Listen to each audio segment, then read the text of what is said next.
அழகான ஒளிபெருக்கி மிக அற்புதமா இருக்கு. ஆடியன்ஸ் ரொம்ப கம்மியா இருக்கு. ஆடியில வச்சா கூட்டம் நிறைய வரணும்ப்பா. ஆமா, பரவாயில்லை. நீங்க எல்லாம் நல்லா இருக்கணும். இந்த தென் தமிழகத்துல தென்னகத்திற்கு என்று ஒரு பெயர் ஏற்படுத்தி கொடுத்திருக்கு. ஏன்னா தமிழ்நாடு மிக சிறப்பான ஒரு நாடு. ஏன்னா சட்ட ஒழுங்குலையும் சரி, மனித குலம் மிகவும் ஒழுக்கமாக வாழக்கூடிய நாடு எதுன்னா நமது தமிழ்நாடு. ஒழுக்கத்தை பின்பற்றி நடக்க வேண்டும். ஏன்னா ஊர்ல முக்கியஸ்தர்கள் நல்லா இருந்தாலே அந்த ஊரு நல்லா இருக்கும். வந்த உடனே பார்த்தோம், முக்கியஸ்தர்கள் கூப்பிட்டு இளைஞர்களை கண்டிஷன் பண்ணிக்கிட்டு இருந்தார். ஆனா இளைஞர்கள் அதை கேட்டு நடக்கணும். அதை கேட்டு நடந்தா இந்த ஊரு நல்லா இருக்கும். அதே மாதிரி ஒரு நாடு நல்லா இருக்கணும் அப்படின்னா நாட்டை ஆளக்கூடியவர்கள் நன்றாக செயல்பட்டால் அந்த நாடு நல்லா இருக்கும். அதே மாதிரி நம்ம வீடு நல்லா இருக்கணும். என்ன செய்யணும்? கணவனும் மனைவியும் ஒற்றுமையோடு இருக்கணும். குழந்தைகள் தாய் தந்தையின் சொல்லை கேட்டு நடக்க வேண்டும். அப்படி இருந்தால் அந்த குடும்பம் சிறப்பான குடும்பமாக அமையும்.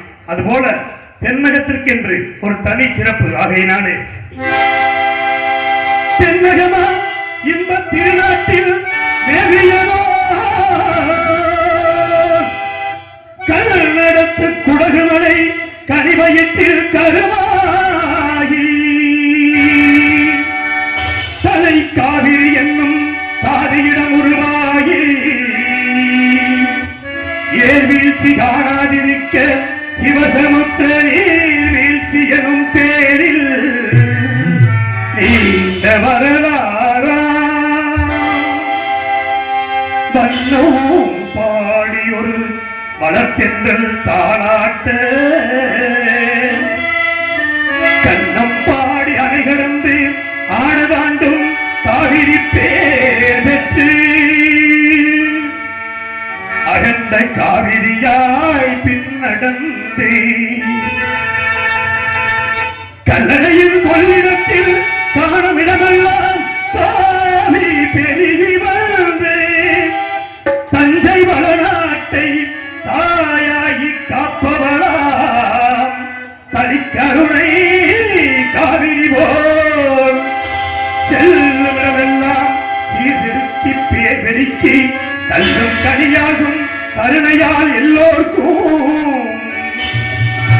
பிள்ளையனாலும் பேச வந்த கண்மணியே மன்னரே எங்கள் வாழ்வே இளையக்கணி எங்கள் இதயக்கணி இதயக்கணி நீங்க நன்றாயிருக்கோம் நாடும் மேல இந்த நாட்டில் உள்ள ஏழைகளில் வாழ்வும் மேல நீங்க நல்லா இருக்கோம் நாடும் மேல நாட்டில் உள்ள ஏழைகளில் வாழ்வும் மேல நல்லவங்க எல்லாரும் உங்க பின்னாலே நீங்க நினைச்சதெல்லாம் நடக்குங்க நீங்க நல்லா இருக்கோம் நாடும் மேல இந்த நாட்டில் உள்ள ஏழைகளில் வாழ்வும் மேல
ஏன்னா உலகத்திலேயே கோயில் பல கோயிலுக்கு போகலாம், தாயினுடைய காலடி மட்டும்தான் கோயில். ஏன்னா ஈ கடிக்காம எறும்பு கடிக்காம நம்மளை பாதுகாத்து பாருங்களேன், ஒரு உருண்டை சோறு, அதாவது ஒரு கிண்ணம் நிறைய சோறு போடுவாங்க.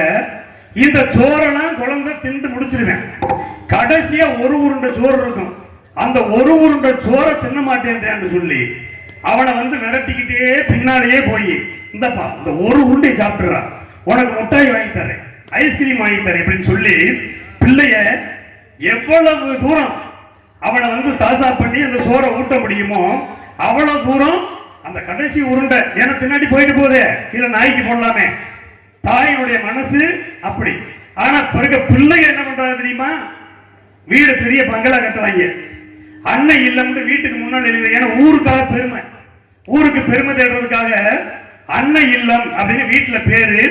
ஆனா தாயை கொண்டு எங்க விட்டுருப்பேன் தெரியுமா? அனாதை இல்லத்துல விட்டுருப்பேன். இன்னைக்கு நீ செய்வ, நாளைக்கு ஓம் பிள்ளை உனக்கு செய்யும். அதனால பெற்ற தாய் தந்தையை எவன் ஒருவன் பேணி பாதுகாக்கவில்லையோ அவன் இறுதியில் இங்க இவர்கள் அடையும் நிலை அவனுக்கும் உண்டு என்பதை ஞாபகப்படுத்திவிட்டு, தாயில்லாமல் நான் இல்லை, தானே எவரும் பிறந்ததில்லை, எனக்கு ஒரு தாய் இருக்கின்றார் என்றும் என்னை காக்கின்றார்.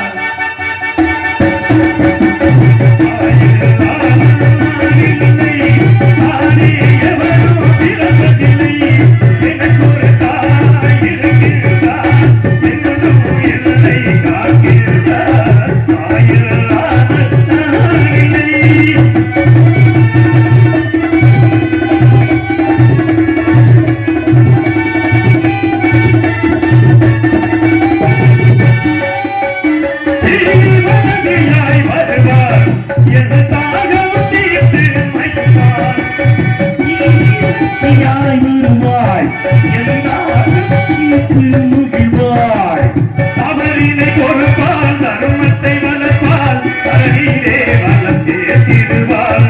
அவரினை கொடுப்பால் தருமத்தை வளர்ப்பால் தரணியிலே வளர்த்தே திருவாள். தாயில்லாமல் இல்லை.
நாம் சோற்றிலே கை வைக்க முடியும். விவசாயம் என்பது நமது நாட்டின் முதுகெலும்பு. இப்ப எல்லாம் பார்த்தா விவசாயிகளுடைய வீட்டுல விதை இல்லவே காணும். இதுக்கு என்ன காரணம்? விவசாயத்தின் மேல பற்று இல்லாம போச்சு. விவசாயம் என்பது எவ்வளவு பெரிய ஒரு தொழிலாக மதித்து செய்து கொண்டிருந்தார்கள் முன்னோர்கள். ஆனா இப்ப என்ன பார்த்தா விவசாயம் பண்ணணும்னா அது கேவலமா நினைக்கிறார். நம்ம சாப்பிடுற உணவு விவசாயிகளின் வியர்வை துறையில் இருந்து வருகிறது. அப்பேற்பட்ட விவசாயிகளை நிறைய பேசலாம், ஆடியன்ஸ் நிறைய இருந்தா நிறைய பேசலாம். அதனால விவசாயிகளை பற்றி புகழ்ந்து பாட வேண்டும் என்றார். விவசாயி விவசாயி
நாடு அதை நாடு நாடாவிட்டால் ஏது வீடு இதுவோ தொண்டை நாடு நான் நிற்பதோ குறிஞ்சி நிலக்காடு இந்த குமரன் விளையாடும் வீடு இயற்கையின் பிறப்பிடம் மலையும் மலை சார்ந்த இடமும் அழகான திரைச்சோலை அடர்ந்த மலை தொடர்கள் சூரியனின் கதிர்களில் உள்ளே புகாத வண்ணம் உயர்ந்து நிற்கக்கூடிய விருட்சங்கள் மத்தளம் போல் கொட்டி ஓசை தரும் அருவிகள் வண்ண வண்ண பூக்களில் வண்டுகள் திரளை உண்டு அழகான அங்கே இருக்கின்ற மனிதனை போல் தள்ளாடி திரிகின்ற இந்த காட்சியை பார்த்தாலும் இங்கு வந்து வெகுநேரமாகியும் எந்த ஒரு குணவாசையும் கேட்கவில்லை. சற்று கவனித்து பார்க்கலாம்.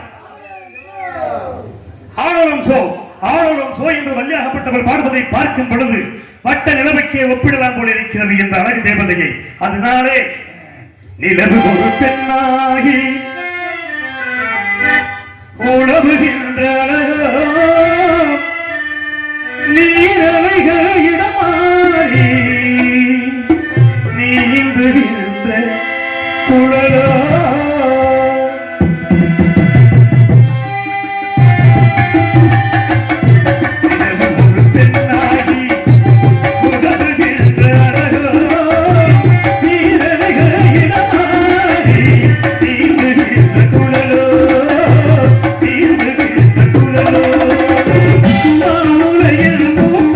Thank you.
யார் நீங்க?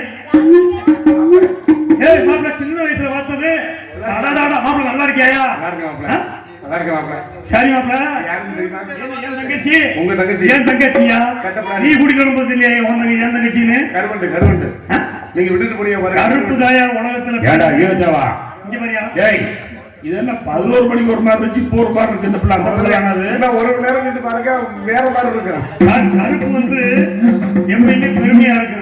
அதனால மாப்பிள்ள, உங்க தங்கச்சி ராஜே என்ன பண்ணிட்டு இருக்காங்க?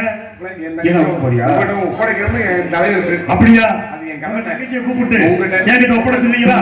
கூப்பிடுங்க.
நல்லாவே ஆடுனீங்க, நல்லா பாடுனீங்க.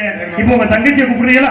கூப்பிடுங்க. தங்கச்சி வேம ஓடியாம இருக்கிற 10 சனத்திலேயே நம்ம மனம் பார்த்தணும். அப்பதான் இந்த நாடகம் வெற்றி, இல்லைன்னா தோல்வின்னு அர்த்தம். இந்த 7 பேர்லயே நான் மலை மாத்தி போறேன்.